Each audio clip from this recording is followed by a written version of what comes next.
Já ouviu falar do inferno de navios negreiros? Hoje eu vou contar-te em detalhe o que foi o inferno de navios negreiros na era colonial e por que recebeu o nome de inferno.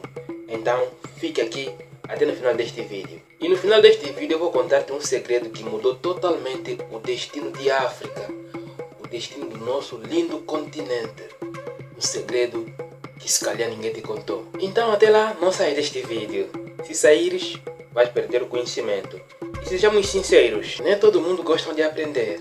Mas se tu clicaste nesse vídeo, mostra que tens muita curiosidade. E a curiosidade revela uma mente fértil que tu tens. Parabéns! Agora, sem mais demora, sem mais enrolações, vamos aos detalhes. Sabias que milhões de africanos não morreram em guerras?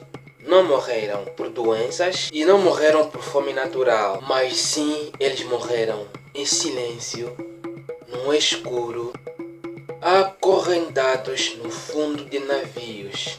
Hoje eu vou contar-te a parte mais desumana da história moderna. Trata-se do inferno dos navios negreiros.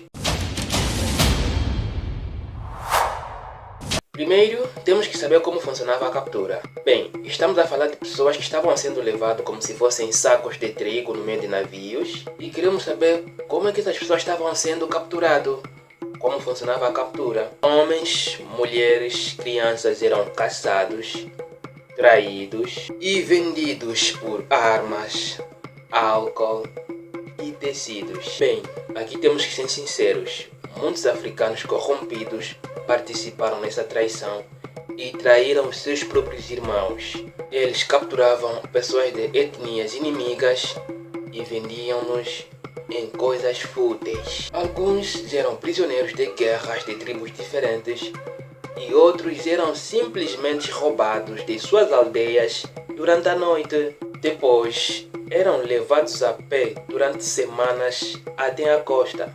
Muitos morriam no caminho antes mesmo de ver o mar, porque eram viagens insuportáveis, pessoas acorrentadas, sem comida, viajar durante semanas é quase impossível de chegar no destino. É por isso que pessoas de pouca resistência não conseguiam resistir e morriam no caminho.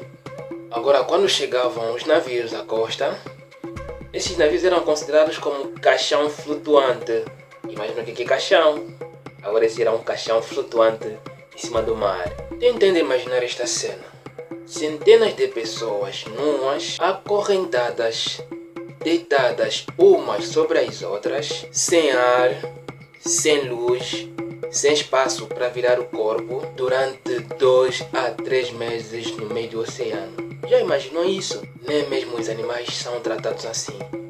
Era cruel demais. O cheiro nesses navios era de sangue, vômito, fezes e até mesmo cheiro de mortes. No meio dessas condições horrorosas, muitos preferiam atirar-se ao mar e morrer do que continuar vivo nessas condições. Já se deparou numa situação em que pensaste em morrer do que continuar vivo? Podes ter a certeza em que esse problema que você enfrentou era 10 vezes menores do que o problema que essas pessoas enfrentavam no meio de navios negreiros. Era sofrimento demais, assim como estão a ver nessas imagens. Era insuportável. Agora, como é que eram tratados as mulheres e crianças? Todos sabemos que mulheres e crianças são seres mais fracas e vulneráveis que precisam de mais proteção e cuidado. E aí vem a pergunta: como é que esses seres vulneráveis eram tratados nos navios negreiros? Como?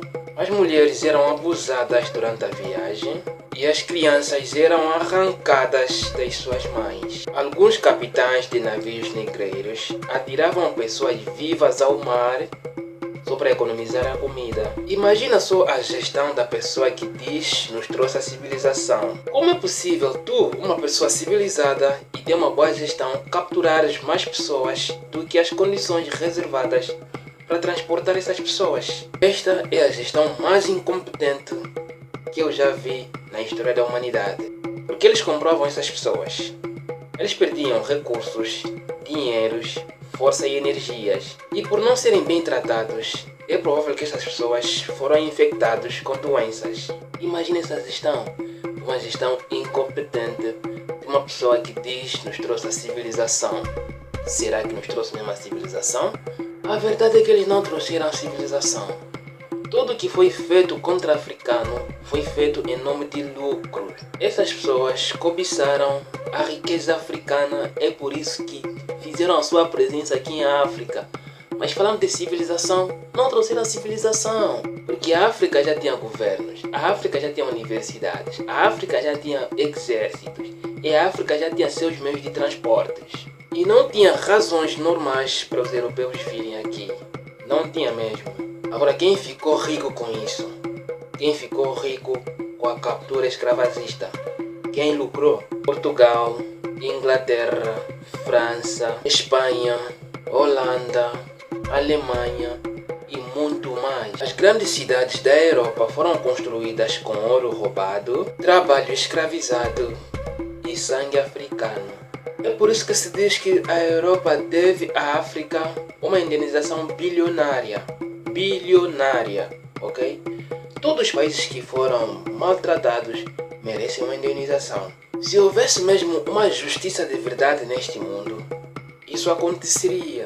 Porque tem provas. Nessa altura, enquanto os africanos eram desumanizados, a Europa acumulava capitais que existem até hoje. O maior trauma ainda vivo. A escravidão não terminou apenas com correntes. Esses acontecimentos horrorosos causaram traumas inesquecíveis na mente africana.